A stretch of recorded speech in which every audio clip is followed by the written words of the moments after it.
แต่ละเนาะพี่น้องเขาเตรียมไม่เด้อเพราะว่าทางคณะกรรมการในการมัดบังไฟที่ลงมาหมดแล้วจะสิมาเกิดอีกประมาณ2 นาทีนี่แหละถ้าบังไฟใหญ่บังไฟ10 นัดจะได้ขึ้นแบบประดับเนาะห้องนี้ก็ที่ว่าจะเป็นจริงทั้งการจะตั้งรัฐจัดเป็นเกียรติให้แกทั้งคนในบ้านทั้งคนในบ้านมาทางคู่ทั้งคนในบ้านมาทางคู่เราจะเป็นเกียรติให้แกทั้งสักหายทองทั้งบ้านคู่ในเยอะสักเลยความเดือดร้อนกระดาษของคนนักเสาคนใจในนักเสาพันตีทางบ้านทางคู่นักเสาน้อยนักเสาสุดสวยพี่น้องนักดอนสักไทยนั่นเองส่วนนักสาวจากทางดอนสักไทยและการนักสาวจากทางพี่น้องทางวงมอบพิเศษให้ทั้งสหายพ้องพี่น้องทางบ้านพวกไง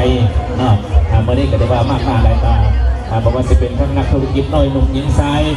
ในโอกาสเดินทางมาห่วงสมบังไป10 ล้านพี่น้องเอาเหลืออีกเวลาประมาณ1-2 นาทีตายจูดเนาะเพราะฉะนั้นจะเงียบซึ้งทั้งนักสาวก่อนจะออกมาบนห้องทางนักสาวนี่แต่ละคนมีใจจุดใจจ่อใส่ทางบังไฟใหญ่ทันเนาะเงียบซึ้งทั้ง3 นักสาวเด้อนักสาวพันปีพี่น้องจากทางโค้งเอาทางโค้งดอนไทยและก็สาวน้อยสาวสดใสจากให้พี่น้องทั้งดอนสาวไทยรวมเป็นสาวนักสาวให้เอี้ยเนาะในห้องของทางสหายทองทางบ้านพวกไงเงินซื้อเงินเชิญ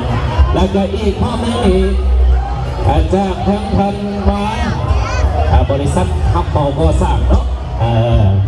หมอพิเศษเป็นนางสาวคนใจนางสาวทับพูนนางสาวหอมจันแล้วก็มีนางสาวล้ำพูนนางสาวไก่นางสาวอรดีเด้อรวมเป็น3-4 นางสาวเจ้าสบายดีอาจจะไม่ต้องนั่งดอนสามไทยบ้างเองแม่เราไม่ต้องดอน